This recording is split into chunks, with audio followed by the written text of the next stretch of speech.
Oke, sambil nunggu Proliga 2026 seri Medan dimulai, kita bahas mengenai 6 pemain di Proliga 2026 yang tampil sangat gacor, terutama di seri pertama di Pontianak kemarin. Jadi kita bagi menjadi dua bagian, 3 putra dan 3 putri. Langsung aja, ini salah satu pemain yang tampil sangat gacor di seri Pontianak kemarin, Nurlaili Kusuma. Teman-teman, para fans voli Indonesia kan sudah tahu tuh, sudah nonton bagaimana kemarin Nurlaili Kusuma tampil sangat gacor ketika Jakarta Pertamina Enduro mengalahkan Jakarta Electric PLN dengan skor 3-2. Ini merupakan hasil yang sangat oke, tapi khusus untuk Nurlaili Kusuma ada kredit tersendiri karena dirinya saat itu kan digeser dari posisi hitter menjadi posisi libero. Meskipun bertindak sebagai libero dadakan, tapi ternyata Nurlaili Kusuma itu kan tampil sangat oke, tampil sangat istimewa, dan mampu menjawab tantangan dari pelatih Jakarta Pertamina Enduro. Statistiknya juga cukup oke, karena dirinya itu kan melakukan 24 digs dan juga receptionnya itu mencapai 53%. Nah, kita akan nanti lihat apakah Nurlaili Kusuma itu akan tetap diplot atau akan tetap dimainkan sebagai libero atau justru dikembalikan menjadi posisi hitter.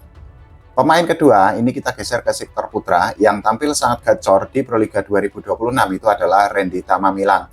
Ya, kita ketahui Randy Tamamilang itu kan memang kemarin ketika membela Jakarta Bayangkara Presisi itu kan memang tampil sangat gacor, dan sampai saat ini Randy Tamamilang itu kan sudah atau berhasil menjadi top skor setelah dirinya itu mencetak 30 poin dari 2 pertandingan yang dijalani oleh Jakarta Bayangkara Presisi, termasuk ketika mengalahkan Surabaya Semator. Dari 30 poin yang didapatkan atau diraih oleh Randy Tamamilang, 19 diantaranya itu berasal dari attack, kemudian 8 dari block, dan 3 diantaranya itu berasal dari ace. Nah, untuk persentase attack-nya sendiri itu mencapai 59%, sementara efisiensi attack mencapai 47%. Sedangkan untuk persentase receive ini juga sebenarnya cukup oke, karena persentasenya itu mencapai 30%. Kita nanti akan lihat apakah kalau nanti Jakarta Bayangkara Presisi itu sudah mendatangkan pemain asing baru, terutama di posisi outset hitter, apakah Randy Tamamilang tetap akan diplot sebagai pemain inti atau tidak. Geser lagi ke pemain putri. Jadi pemain putri yang menurut saya itu tampil sangat gacor di Proliga 2026 itu adalah Anastasia Guerra. Teman-teman mungkin tidak menyangka, termasuk saya sih sebenarnya, kenapa kok Anastasia Guerra itu tampil sangat oke, tampil sangat gacor di Proliga 2026.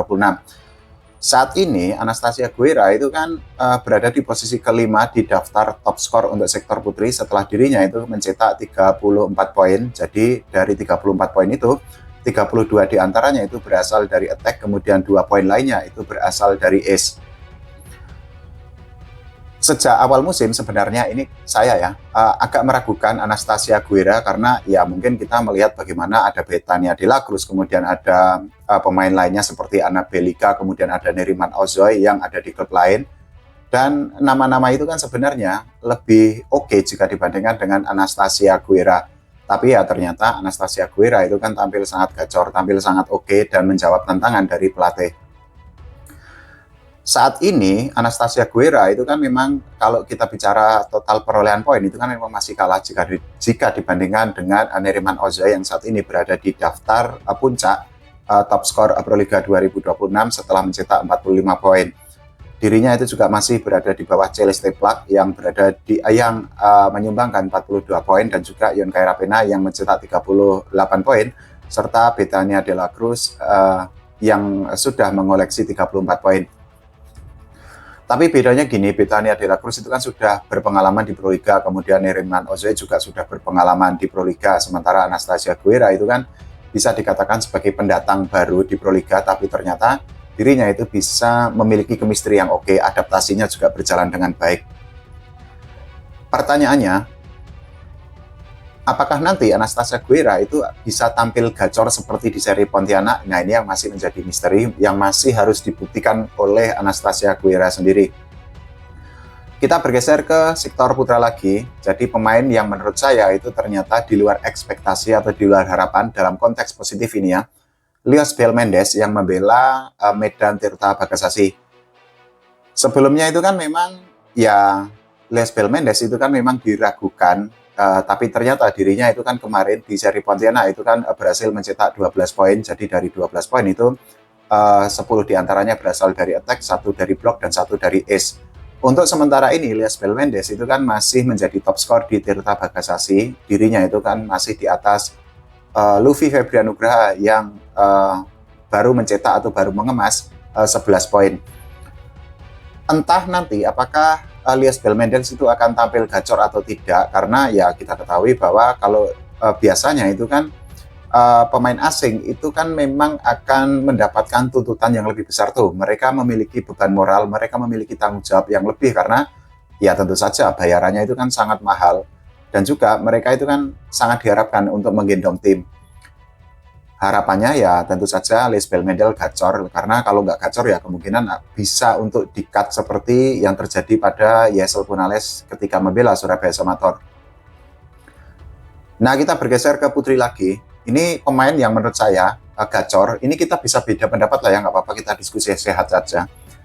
Pemain selanjutnya yang gacor itu adalah Gendis. Jadi ternyata Gendis kemarin di seri Pontianak tampil sangat istimewa, tampil ya luar biasa. Usianya masih sangat muda dan ini menjadi bukti bahwa Gendis secara permainan semakin oke, secara kematangan juga semakin baik, secara ketenangan dan juga reading the game-nya itu kan juga semakin baik lagi. Gendis sendiri saat ini itu berada di posisi ke-9 daftar top skor sementara Proliga 2026 untuk sektor putri setelah mencetak 21 poin. Jadi dari 21 poin itu 13 diantaranya itu didapatkan oleh Gendis dari attack, kemudian 4 poin dari block dan juga 4 poin dari ace. Nah, tapi ada yang sangat istimewa dari Gendis karena apa? Dirinya itu sampai saat ini masih menjadi pemain di posisi pertama untuk top server dengan perolehan 4 poin. Dan dirinya itu mengalahkan beberapa pemain atau beberapa bintang di tim lain seperti Betania de la Cruz yang ada di posisi kedua dengan 4 poin juga. Kemudian juga Arnita Putri yang merupakan pemain andalan dari atau setter andalan dari Gresik Petrokimia. Jadi untuk sementara Arnita Putri itu berada atau mendapatkan 3 poin dari serve. Nah, tentu saja hal itu menjadi catatan yang sangat manis, sangat oke dari Gendis karena dengan usianya yang masih muda, tapi ternyata Gendis ya bisa membuktikan bahwa kemampuannya itu bisa diandalkan. Nah, ini adalah pemain ke-6, pemain terakhir yang tampil sangat gacor, yang berada di luar ekspektasi, meskipun namanya itu masih berada di bawah bayang-bayang pemain lain, yaitu Ageng Wardoyo yang merupakan hitter andalan dari Surabaya Samator.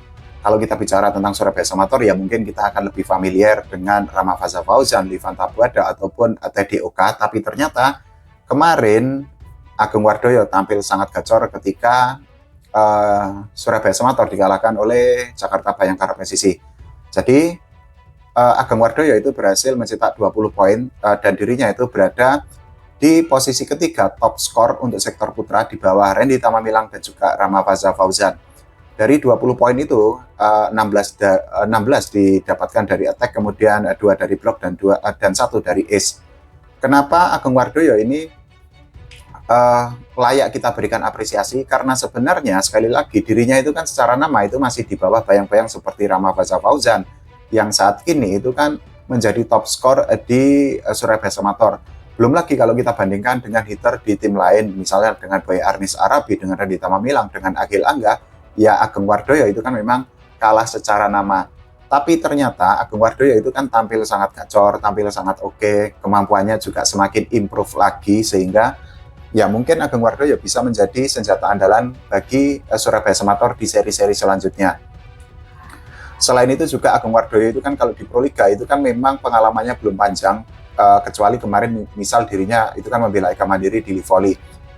Tapi ya sekali lagi ini kan masih pertandingan atau masih seri awal tuh, masih di fase-fase yang masih sangat awal di Proliga, sehingga konsistensi itu kan sangat penting atau sangat dibutuhkan oleh para pemain, terutama nanti di momen-momen krusial ketika misalnya pemain itu sebuah tim menghadapi klub yang secara level itu lebih baik atau lebih kuat.